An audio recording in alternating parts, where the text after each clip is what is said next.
Hello friends, நம்ம favourite சீரியலில் அடுத்து என்ன சுவாரஸ்யமாக நடக்குதுன்னு பார்க்குறீங்க.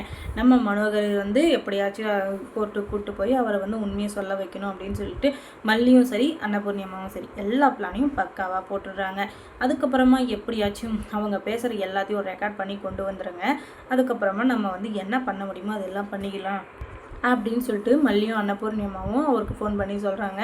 அது மூலியமாக அவங்க இருந்துக்கிட்டு நீங்கள் எதுக்கும் கவலையப்படாதீங்க, கொஞ்சம் நேரம் வெயிட் பண்ணுங்கள், நான் எல்லாத்தையும் ரெடி பண்ணிவிட்டு உங்களுக்கு கால் பண்ணுறேன் அப்படின்னு சொல்லிட்டு இவங்க 2 பேரும் இந்த கதிரேசன் கூட ஃபோன் பேசுகிறது, அதுக்கப்புறம் இவங்க 2 பேரும் பேசுகிறது, இவங்க தான் விஜயை ஜெயிலுக்கு அனுப்புனது, அதுவும் இல்லாமல் மல்லியை டைவர்ஸ் வாங்குற அளவுக்கு மைண்டை மாற்றினது, அதுக்கப்புறமா அந்த வீட்டை எழுதி வாங்கினது, விஜயை ஏமாத்தினது எல்லாத்தையும் ஒரு நாள் உட்காந்து பேசிகிட்டு இருக்காங்க. அது எல்லாத்தையும் வீடியோவாக எடுத்து அதை மல்லிக்கு அமைச்சிடுறாரு. அதை கொண்டு போய் இதில் கோர்ட்டில் கொடுத்து அதுக்கப்புறமா விஜய் அவருடைய வக்கீல் ஸ்பெஷலாக தேவசேனா மேடையும் அதுக்கப்புறம் இந்த விஜய் சாரையும் கூட்டு பேச வைக்கிறாங்க. அது மூலியமாக இங்கே எல்லாருக்குமே பல்பு கிடைக்க போகுது அப்படின்றது யாருக்குமே தெரியல. அங்கே சாட்சியமாக யாரை கூப்பிட்றாங்கன்னா மனோகரை கூப்பிட்றாங்க. இந்த ரஞ்சிதாவுக்கும் ராஜேஸ்வருக்கும் ஒரே ஷாக்கு, என்னடா இது, இவன் ரெண்டுக்கிட்டு நம்ம கூட தான் வந்துட்டு இருந்தார், கடைசியில் பார்த்தா போய் குற்றவாளி குண்டில் சாட்சின்னு சொல்லின்னு இருக்காரு. யாருக்கு சாட்சியாக இருக்கும், என்னவா இருக்கும் அப்படின்னு சொல்லிட்டு பார்த்தா வேற யாருக்கு, நம்ம விஜய் சாருக்கு தான். அதுக்கப்புறம் கோர்ட்டில் ஆர்கியூமெண்ட் ஸ்டார்ட் ஆகிடுச்சு. அதுக்கப்புறம் இங்கே இருக்கிற எல்லாரும் நீங்கள் இந்த மனோகர் சொல்கிறது எல்லாம் உண்மை அப்படின்னு சொல்லிட்டு பேசிகிட்டு இருக்க, என்னதான் உண்மை அப்படி சொன்னார் பார்த்தீங்கன்னா, எல்லா தப்புக்கும் காரணமும் என் பொண்ணும் இந்த ராஜேஸ்வரி தான், இவங்க 2 பேரும் சேர்ந்து தான் எல்லா தப்பையும் பண்ணாங்க அப்படின்னு சொல்லிட்டு இவரே சொல்கிறாரு. என்னடா இது, இந்த கிழட்ட பையன் நம்ம கூட இருந்துக்கிட்டு அவங்களுக்கு ஜாடரா தட்டி அவங்களுக்கு சாதகமாக பேசிகிட்டு இருக்கோம், என்ன ஆச்சு அப்படின்னு சொல்லிட்டு பார்த்தா இது எல்லாத்துக்கும் வீடியோ ஆதாரம் இருக்குது அப்படின்னு சொல்லிட்டு அந்த கேசட்டை போட்டு காட்டுறாங்க. அதை பார்த்த நம்ம ஜட்ஜின்னுக்கிட்டு ஒரே ஷாக்கு. அதில் எல்லாமே தெளிவாக பேசியிருக்காங்க.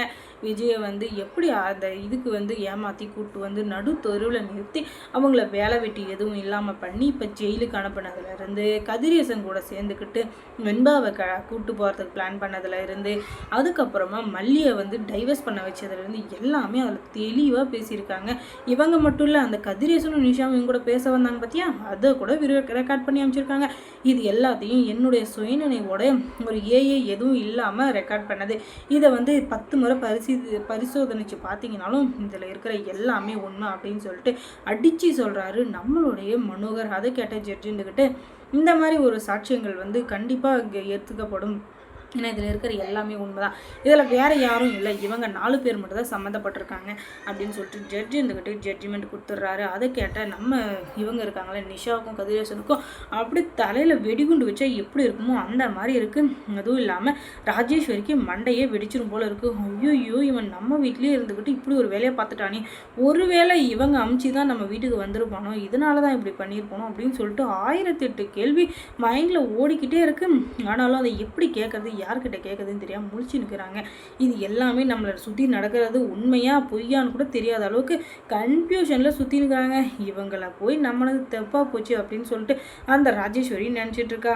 ஏன்னா ஒரு நம்மளுடைய சொந்தக்காரங்க அப்படின்னு சொல்லிட்டு வீட்டுக்குள்ளே சேர்த்தனா இந்த நாய் என்னடா இப்படி பண்ணி வச்சிருக்கு, நமக்கு எதிராகவே இவ்வளோ நாளாக வேலை பார்த்துட்டு இருக்கு, ஆனால் அது எதுவும் தெரியாத முட்டாளாக நான் இருந்திருக்கேன் பார்த்தியா, அதான் நினச்சாதான் எனக்கு ரொம்பவே கஷ்டமாக இருக்குது அப்படின்னு சொல்லிட்டு அப்படியே அசிங்கத்தில் கூனி குறுக்கி போய் நின்றுட்டுருக்கா இந்த ராஜேஸ்வரி. உடனே ரஞ்சிதாவுக்கு ரொம்ப கோபம், என்னப்பா இப்படி பண்ணிட்டீங்க, உங்களை போய் நான் நம்பின பார்த்தியா, அது ஏன் தப்பு, இவ்வளோ நாள் கழிச்சு நம்ம அப்பா வந்திருக்காரே, நம்மளை கல்யாணம் பண்ணி நம்ம வாழ்க்கையை செட்டில் பண்ண தான் வந்திருக்காரு அப்படின்னு சொல்லிட்டு நான் கூட ஒரு நிமிஷம் நல்லது அப்படின்னு சொல்லிட்டு நினச்சிட்டேன், நான் கடைசியில் இப்படி பண்ணிட்டீங்களே, எனக்கு ரொம்பவே கஷ்டமாக இருக்குது அப்படின்னு சொல்லிட்டு காரி உங்களை துப்புணும் தான் தோணுது, ஆனால் என்ன பண்ணுறது, பெத்தாப்பாவை போயிட்டீங்களே, அதனால் மன்னிச்சு விட்றேன், என் மூஞ்சிலே உங்களுக்கு மரியாதை போயிடுங்க அப்படின்னு சொல்லிட்டு பயங்கரமாக திட்டி விட்டுறாங்க.